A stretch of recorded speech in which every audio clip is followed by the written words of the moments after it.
আমি কেক খাইনি মা, আমি কেক খাইনি।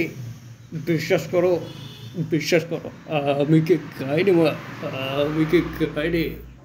হ্যাঁ, হ্যাঁ, আমি আমি ও ঘরে ছিলাম ঠিকই, কিন্তু আমি ওকে খাইনি মা। হ্যাঁ, বিশ্বাস করো, আমি কেক খাইনি মা। হ্যাঁ, হ্যাঁ। আরে, আরে না রে, ওই ঘরে একমাত্র তুই ছিলে, আর তুই বলছিস কেক খায়নি? মিথ্যা কথা বলার জায়গা পাসনি।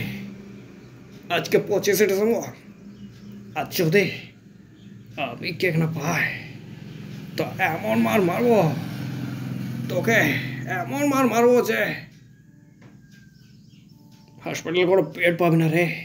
হ্যাঁ, আমি চিরঞ্জিত বলছি রে। হ্যাঁ রে, আমি চিরঞ্জিত। আমাকে মিথ্যা কথা বলিস না।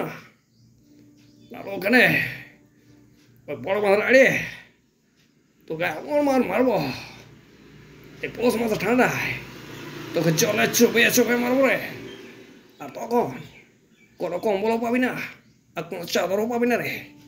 হ্যাঁ, বললাম, আমি চিরঞ্জিত বলছি।